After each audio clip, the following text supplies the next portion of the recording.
കറക്റ്റായിട്ട് ചെയ്ത് കഴിഞ്ഞാൽ നമ്മളെല്ലാം പഠിക്കേണ്ട PSCക്കകത്ത് കറക്റ്റ് സെലക്റ്റീവായിട്ട് പഠിച്ചു കഴിഞ്ഞാൽ നമുക്കൊരു സൈലൊക്കെ കറക്റ്റ് നമുക്ക് വേറെ ഒന്നും ഒരിക്കലും റെഫർ ചെയ്യണ്ട. എനിക്ക് ആ സമയത്ത് അത്രയും ഷോർട്ട് ടൈമേ ഉള്ളൂ. അന്നേരം ഈ സൈലോ എന്ന് പറഞ്ഞാൽ കറക്റ്റ് ഞാൻ ആ സ്പെഷ്യൽ ടോപ്പിക്കിൻ്റെ ബാച്ച് കറക്റ്റ് രീതിയിൽ ഫോളോ ചെയ്തു. കറക്റ്റ് രീതി വെച്ചാൽ എൻ്റെ കൂട്ടത്തിൽ തന്നെ പഠിക്കുന്നു, സൈലം തന്നെ റിവിഷൻ തരുന്നു. അന്നേരം കറക്റ്റ് ആ രീതിയിൽ പോയി സൈലം എന്നെ നല്ല രീതിയിൽ ഹെൽപ്പ് ചെയ്തിട്ടുണ്ട്. ഹലോ ഫ്രണ്ട്സ്, നമ്മുടെ കൂടെ ഇന്നുള്ളത് ഓപ്പൺ മാർക്കറ്റ് സബ് ഇൻസ്പെക്ടറും ആംഡ് പോലീസ് സബ് ഇൻസ്പെക്ടറും ഫസ്റ്റ് റാങ്ക് നേടിയ സൂരജാണ് കൂടെ ഉള്ളത്.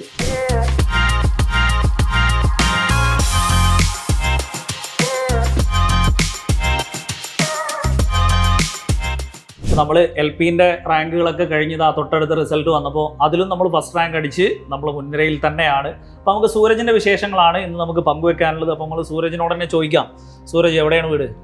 സാറേ കൊല്ലം എവിടെയാ? മയ്യനാട്. ഓക്കെ, നമുക്ക് സൂരജ് എങ്ങനെയാണ് പഠന വഴികളിലൂടെ വന്നത്, സൂരജ് എന്തൊക്കെ കാര്യങ്ങളാണ് ഉപയോഗിച്ചിരുന്നത്, പിന്നെ ഇപ്പം എന്ത് ചെയ്യുന്നു എന്നുള്ളത് കുട്ടികൾക്ക് അറിയാനുള്ള ഒരു താല്പര്യം ഉണ്ടാവും. ഇപ്പം എന്താ ചെയ്യുന്നത്?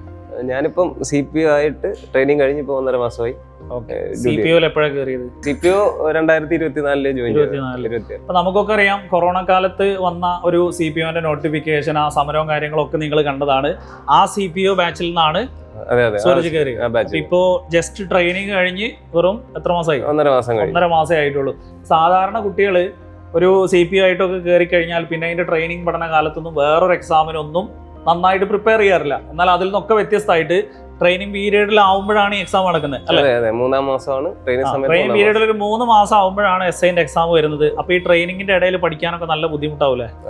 ബുദ്ധിമുട്ടാണ്, സമയം കണ്ടെത്തണം. അപ്പൊ എങ്ങനെ സമയം കണ്ടെത്തി? സമയം നമ്മൾ രാവിലെ ഇതില് റൂൾസ് എല്ലാം കറക്റ്റ് പാലിച്ച് നമുക്ക് 10 മണിക്ക് തന്നെ കിടക്കണം.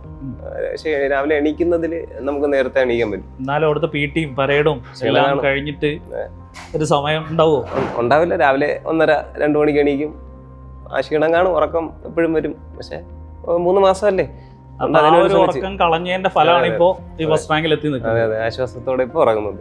അതെ. അത് നമ്മൾ സാധാരണ എല്ലാവരും ചെയ്യാറുള്ളതെന്ന് പറയുന്നത് അവിടെ PT പരേഡും ഒക്കെ കഴിഞ്ഞാൽ പിന്നെ ഭയങ്കര ക്ഷീണമായിരിക്കും, പിന്നെ ഒന്നിനും സമയം തികയില്ല. എന്നാൽ അതിൽ നിന്നൊക്കെ സമയം വളരെ നേരത്തെ, ഇപ്പൊ അവിടെ രാവിലെ ഒരു 5 മണിക്കൊക്കെ എണീക്കേണ്ടി വരും അല്ല?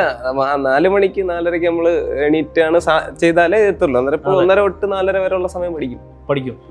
അപ്പോ ഈ ഒരുപാട് പഠിച്ച് പെർഫെക്റ്റ് ആക്കിയിട്ടാണോ ഇതിലെത്തിയത്? അല്ല, ഒരുപാടല്ല. നമ്മൾ സെലക്റ്റീവായിട്ട് സാർ എന്ന് പറഞ്ഞുള്ള ടെക്നിക്ക്, അതായത് നമ്മൾ ഇതിനെ കറക്റ്റായിട്ട് ഡിവൈഡ് ചെയ്ത് കറക്റ്റായിട്ട് ചെയ്ത് കഴിഞ്ഞാൽ നമ്മളെല്ലാം പഠിക്കേണ്ട PSCക്കകത്ത് കറക്റ്റ് സെലക്റ്റീവായിട്ട് പഠിച്ചു കഴിഞ്ഞാൽ നമുക്കൊരു അറ്റംപ്റ്റ് ഒരു 65 അറ്റംപ്റ്റ് നമ്മൾ നെഗറ്റീവ് എല്ലാം പോകുന്നു. നമ്മളൊരു 55 സേഫ് സോണി എപ്പോഴും കാണും. ഞാൻ കറക്റ്റ് അത് സാറ് പറഞ്ഞ രീതിയിൽ തന്നെ ഞാൻ ഫോളോ ചെയ്ത് സെലക്റ്റീവായിട്ട് തന്നെയാണ് പഠിച്ചത്. അപ്പം നമ്മളെ മിക്കവാറും ആളുകൾക്ക് ഈ ഡിഗ്രി ലെവൽ എത്തില്ല എന്നുള്ളൊരു തോന്നലുണ്ടാവും. അതായത് ഇപ്പോൾ ഇവർക്ക് ഈ ഡിഗ്രി ലെവലിന്റെ ടൈറ്റ്നസും കാര്യങ്ങളൊക്കെ ഇപ്പൊ അതിൽ ആൾറെഡി എന്ത് ചെയ്തു, വിജയം കൊയ്ത് വന്നിട്ടാണ് പേരിക്കുന്നത്. അപ്പോൾ അവരോട് മെയിനായിട്ട് എന്താ പറയാനുള്ളത്?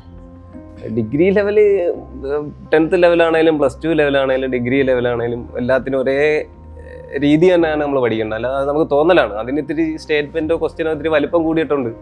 അത് മാത്രമേ അതിനകത്ത് വ്യത്യാസമുള്ളൂ. ഒരേ രീതിയിൽ കൺസിസ്റ്റന്റ് ആയിട്ട് പഠിക്കുക എന്നുള്ളത് തന്നെയാണ് ഇതിന്റെ ഒരു വിജയരഹസ്യമായിട്ട് എനിക്ക് തോന്നിയത്. ഞാനും അതണക്ക് കിട്ടാതിരുന്ന സമയത്ത് അങ്ങനെയൊക്കെ തോന്നും, ഇനിയിപ്പോൾ കിട്ടത്തില്ല. പക്ഷെ നമ്മൾ പഠിച്ച് അത് തന്നെ പഠിക്കും. അപ്പം സ്റ്റൈലൊക്കെ കറക്റ്റ് നമുക്ക് വേറെ ഒന്നും ഒരിക്കലും റെഫർ ചെയ്യണ്ട. എനിക്ക് ആ സമയത്ത് അത്രയും ഷോർട്ട് ടൈമേ ഉള്ളൂ. എനിക്ക് വേറൊരു കാര്യത്തിൻ്റെ പുറകെ പിന്നെ പോകാനോ സമയമില്ല. അന്നേരം ഈ സൈലോ എന്നൊക്കെ പറഞ്ഞാൽ കറക്റ്റ് ഞാൻ ആ സ്പെഷ്യൽ ടോപ്പിക്കിൻ്റെ ബാച്ച് കറക്റ്റ് രീതിയിൽ ഫോളോ ചെയ്തു. കറക്റ്റ് രീതി വെച്ചാൽ എൻ്റെ കൂട്ടത്തിൽ തന്നെ പഠിക്കുന്നു, സൈലം തന്നെ റിവിഷൻ തരുന്നു. അന്നേരം കറക്റ്റ് ആ രീതിയിൽ പോയി സൈലം എന്നെ നല്ല രീതിയിൽ ഹെൽപ്പ് ചെയ്തിട്ടുണ്ട്. അന്നേരം ആ ഒരു കറക്റ്റായിട്ട് ആ സാധനങ്ങളെല്ലാം സൈലം പ്രൊവൈഡ് ചെയ്തു. അതാണ് കാരണം. റിസർച്ച് എല്ലാം അവിടെ സാറുമാർ ചെയ്യും, നമ്മൾ ചെന്നിരുന്ന് കൊടുത്താൽ മതി, എല്ലാം കിട്ടും, വേറെ ഒന്നും ചെയ്യണ്ട. ജീവിതത്തിൽ കുറേ ജോലികൾ ഇങ്ങനെ സ്വപ്നം കണ്ട കൂട്ടത്തിൽ SI ഉണ്ടായിരുന്നോ? ഞാൻ കുറേ ജോലികൾ സ്വപ്നം കണ്ടിട്ടില്ല. ഞാൻ SI എന്നൊരു സ്വപ്നം മാത്രമേ കണ്ടിട്ടുള്ളൂ.